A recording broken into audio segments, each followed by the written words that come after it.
porque a los que mandan no les cabresteo, porque despreciando las huellas ajenas, sé abrirme camino para ir donde quiero. A partir de este momento usted sintoniza un programa que tratará temas del poder real. Ya queda con ustedes su conductor, Dr. Gustavo Salle. ¿Qué tal, amigos? Buen día. El tiempo y los hechos nos dan la razón una vez más. ¿Sobre qué? Yo diría que sobre todo el contenido de esta audición, la que venimos realizando hace mucho tiempo y en la que venimos denunciando un plan, una agenda, una hoja de ruta que tiene la élite plutocrática internacional. Claro, mientras uno teoriza sobre este aspecto y ustedes del otro lado del receptor escuchan y no sienten en carne propia, pero sobre todo en el bolsillo propio, los efectos de esa agenda plutocrática que tiene características obviamente de dominación total, que es elucubrada en los centros de poder que nosotros denunciamos, que a la gente le parece un poco distante, cuando no conspiranoide, como el Club Bilderberg, entre otros, por decir uno de los más emblemáticos, y que hablábamos de determinados pasos graduales, paulatinos, que vendrán disfrazados, edulcorados, en todo un sistema de propaganda muy eficiente. Yo creo que a la gente le costaba internalizar esos conceptos y hasta aceptar que fueran reales, que fueran ciertos. Pero lo cierto es que en el Uruguay los estamos comenzando a sentir y de una forma muy grave, muy aflictiva. Me estoy refiriendo a la agenda del nuevo orden mundial. Y sucede que en su momento el doctor Salle calificó al Uruguay como un laboratorio de la Fundación Rockefeller. Y cuando decimos la Fundación Rockefeller estamos hablando de uno de esos institutos de carácter privados que tienden a plasmar en realidad los proyectos, la agenda plutocrática. ¿Por qué Uruguay es un laboratorio eficiente?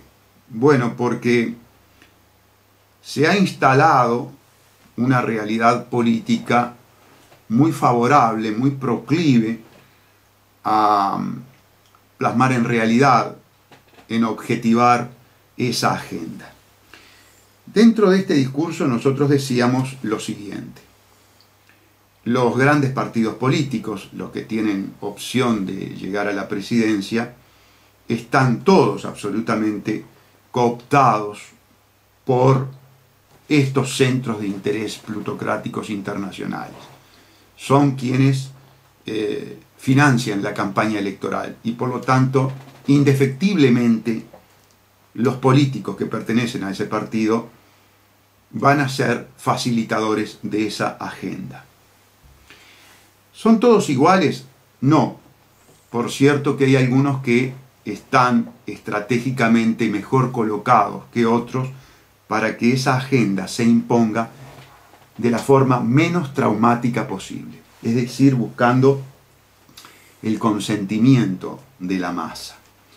Y en el Uruguay, a partir de la transformación, a partir de la metamorfosis tantas veces mencionada del Frente Amplio en Fraude Amplio, es decir, ese Frente Amplio colaborando con la oligarquía internacional, poder objetivar, poder materializar en la práctica esa agenda resulta muchísimo más sencillo.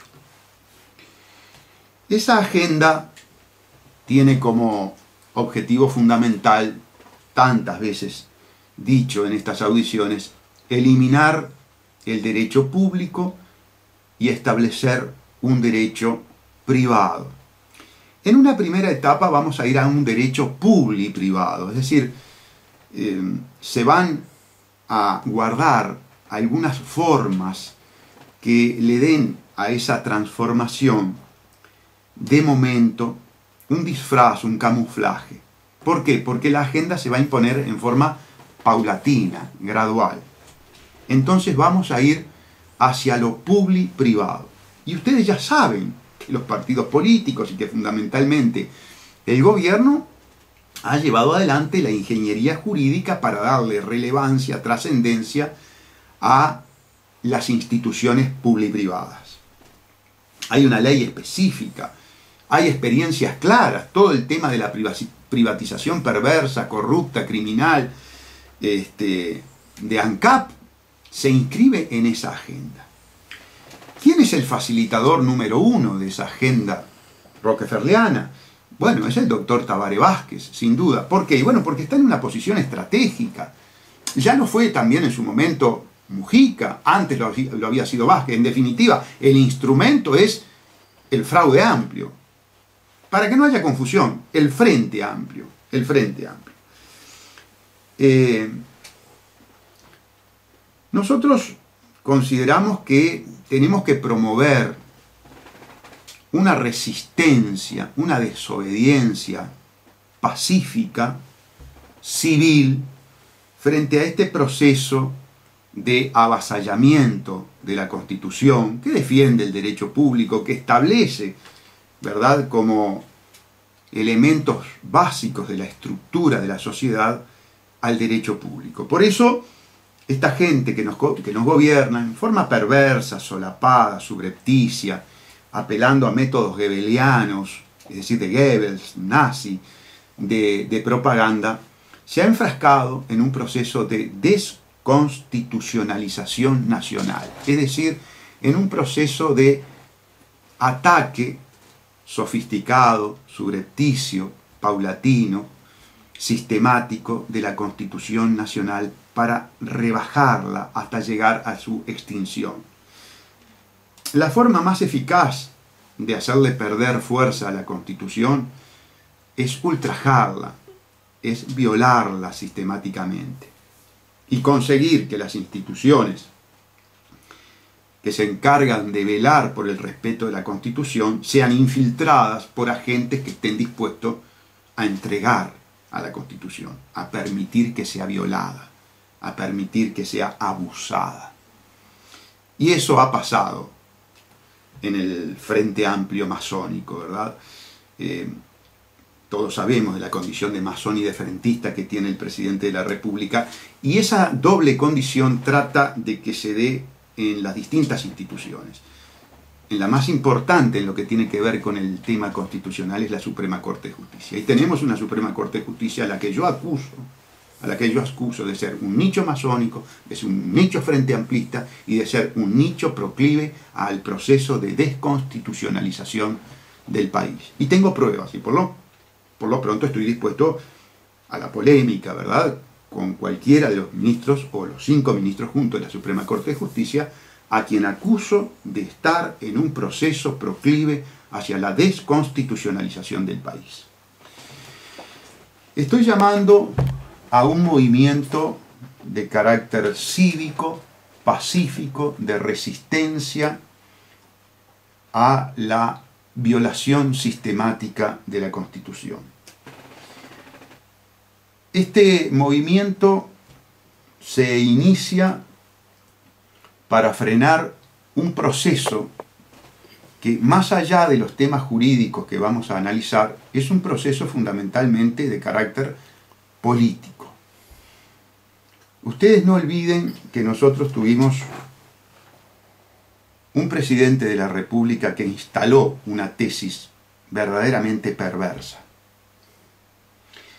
Me estoy refiriendo al actual senador José Mujica, a quien considero uno de los personajes más nefastos de la historia del Uruguay. José Mujica inaugura en forma impúdica este proceso de desconstitucionalización y de desvalorización total del Estado de Derecho. Cuando propala, cuando profiere aquella nefasta frase, lo político por encima de lo jurídico. Lamentablemente esa tesis antijurídica, antisocial, caló hondo. Y caló hondo inclusive a nivel judicial, es decir, de los operadores jurídicos. Hubo sentencias, como la del Tribunal de Apelaciones que revocó el fallo del procesamiento de Caloya y Lorenzo, que acogieron esta tesis destructiva del Estado de Derecho, lo cual es alarmante. Claro, muchos de los ministros que firmaron esa sentencia son masones. Bien, no todos, pero la mayoría era masónica. La referencia de carácter legal que nosotros utilizamos para promover este movimiento civil de resistencia pacífica a esta agenda que busca abatir, eliminar el derecho público, eliminar poco menos que la Constitución de la República, es la ley 19.210. La ley 19.210 es presentada por los aparatos propagandísticos que utilizan la metodología nazifascista goebbeliana como ley de inclusión financiera. Es decir, se le presenta a la población con la tónica, la impronta, la imagen de positividad, es decir, de ser beneficiosa para la masa. Eso es una gran mentira, eso es una estafa intelectual, eso es canallesco, eso es canallesco. ¿Por qué es canallesco, amigos? Las instituciones más desacreditadas a lo largo de la historia de la humanidad, que son las instituciones usureras, que son las instituciones financieras, que son inclusive aquellas personas, y yendo a una cita bíblica más allá de mi ateísmo, pero yo sé que vivo en un mundo fundamentalmente religioso y en una región profundamente cristiana, fue la que precisamente Jesús sacó a latigazos de las puertas del templo. Me refiero a los usureros, a los fariseos, a los cambistas de aquella época, a los banqueros de la época actual. Entonces, adviertan la perversidad de estos gobiernos que se llaman además de izquierda, que tienen en su fila a partidos que en su momento tomaron las armas, o por lo menos personas que tomaron las armas, que luego generaron partidos que integran el actual gobierno. Me refiero a Mujica, me refiero a Bonomi, entre otros, ¿verdad? Que integra el Partido Comunista, con su dogmática marxista-leninista. Entonces, estos individuos, ¿qué hacen? Utilizan el poder coercitivo del Estado para obligar a los ciudadanos a una contratación privada con las justificadamente desacreditadas instituciones criminales financieras. ¿Por qué digo las instituciones desacreditadas legítimamente? Porque todos ustedes saben el rol que cumplen los bancos a nivel mundial, coaccionando a las poblaciones de los distintos países del mundo y sobre todo a los países pobres, endeudados, a unos brutales planes de ajuste para pagar ¿qué? Para pagar la usura de que y de las tasas de interés. Todos ustedes saben los condicionamientos que generan los bancos después que entran a prestar plata a través de políticos coimeros, Porque convengamos lo siguiente, está probado a lo largo de la historia, y hay libros al respecto, de que el endeudamiento muchas veces es un endeudamiento coercitivo.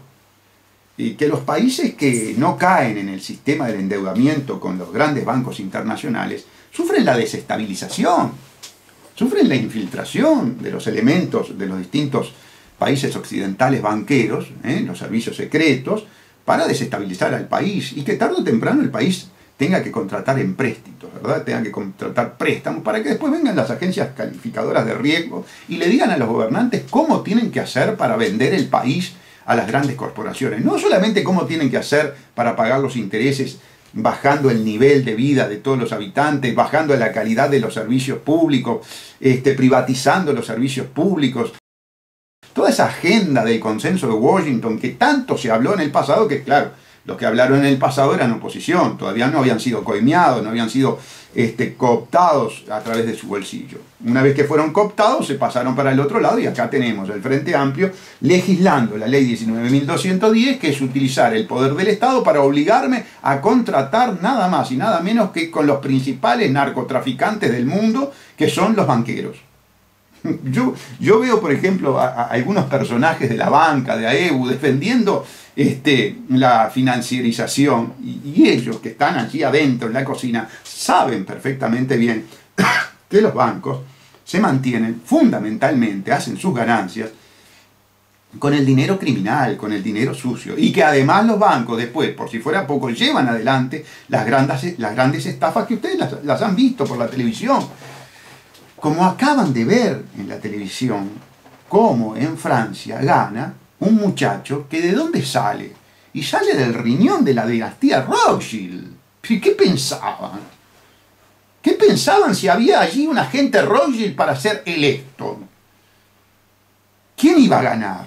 Más allá de los problemas de la opción que representaba Le Pen, se confirma todo lo que se dice en la audición del poder real.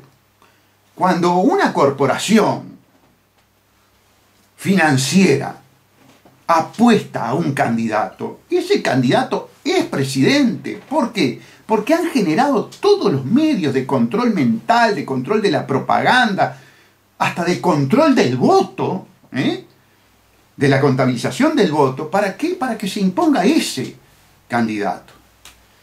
Y así como en su momento veremos la política de Macron, que ya en el discurso inaugural para nada habló del problema sustancial que viven los franceses, que es el problema económico, que es la deuda, y empezó a hablar del terrorismo y empezó a hablar de otros temas colaterales.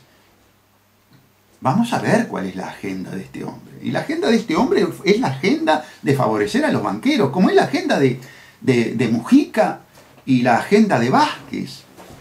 Claro, yo sé que es difícil poder llegar a entender la perversidad de estos sujetos. Yo sé que es difícil creer que sean tan perversos. Es más fácil desacreditar el discurso de un ciudadano común que tiene una audición de radio como es el doctor Salla. Pero advierta lo siguiente.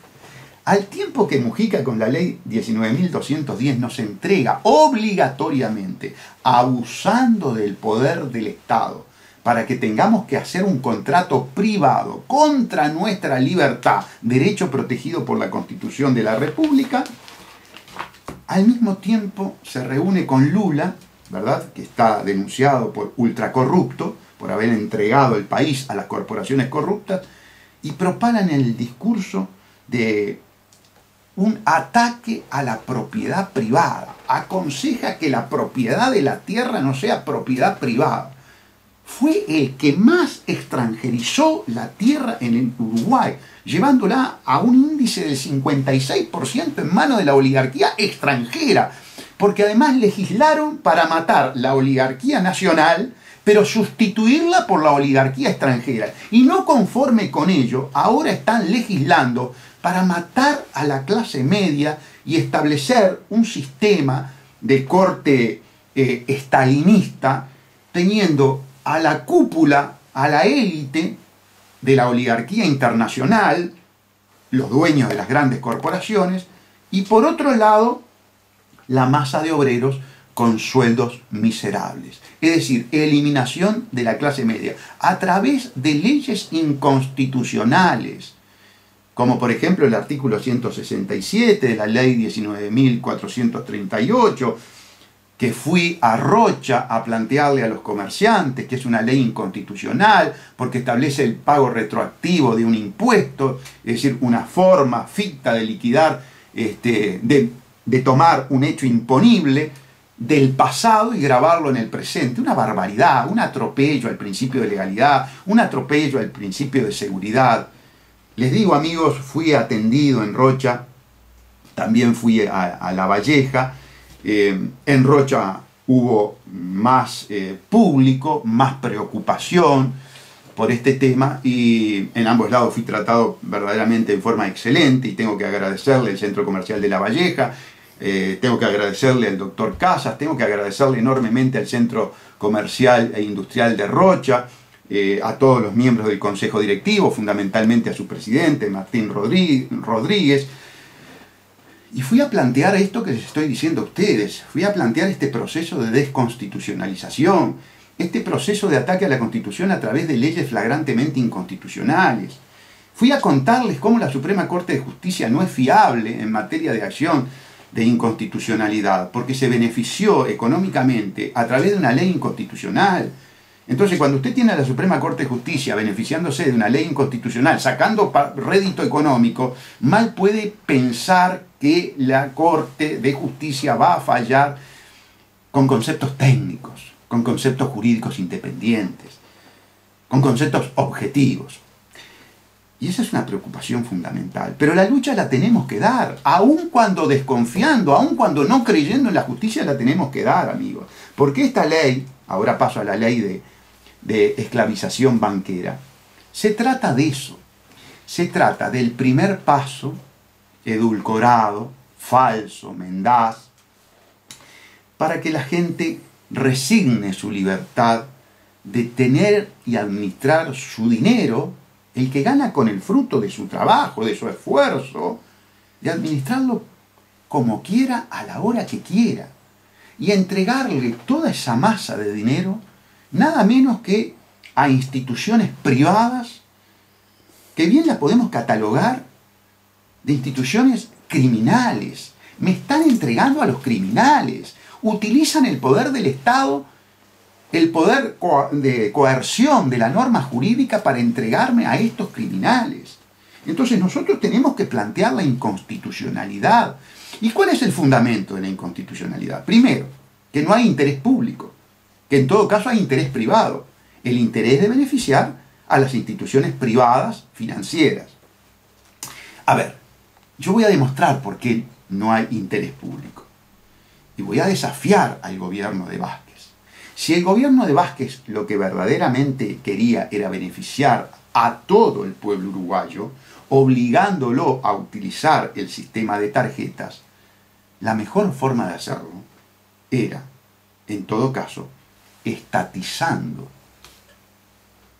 las empresas financieras. Y allí sí, todo quedaba en el pueblo uruguayo. Y todo quedaba para el pueblo uruguayo. Segundo, ¿por qué las instituciones financieras se van a beneficiar de un poder coercitivo cuya finalidad no es de interés general? Fíjense, esta ley 19.210 hace que yo trabaje y el fruto de mi trabajo no venga directamente a mi bolsillo. Yo trabajo y el patrón se beneficia de mi trabajo inmediatamente, por mi solo accionamiento. Pero en cambio, la contraprestación, que es el sueldo, que son los honorarios, ¿verdad?, que es el dinero que yo tengo derecho a recibir, interviene el Estado y dice, no, usted no lo va a recibir directamente.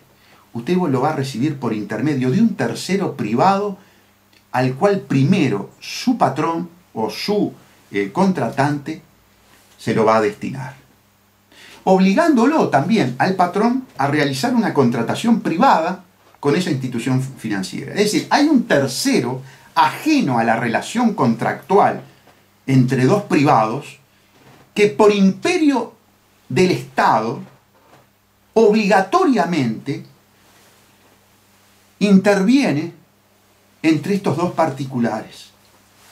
Y por supuesto que esa intervención, aunque la ley diga que para determinado aspecto es gratuita, en todos los otros aspectos no es gratuita y genera un beneficio económico.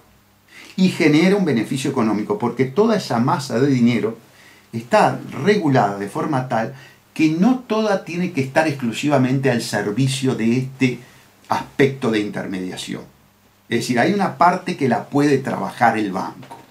Y de hecho la va a trabajar. Y de hecho va a tener minutos, segundos, horas o días que va a estar sacando provecho con el fruto de mi trabajo porque al señor Mujica se le ocurrió que había que beneficiar a los banqueros y que había que meterle el peso de la obligatoriedad de una ley al pueblo uruguayo para que los banqueros criminales hicieran más dinero. Eso es perverso y eso es inconstitucional, porque a mí nadie me puede obligar a que venga un tercero a adueñarse, aunque sea por un segundo, del fruto de mi trabajo. Vamos a la pausa y volvemos. No trato lo mejor que el que solo tiene.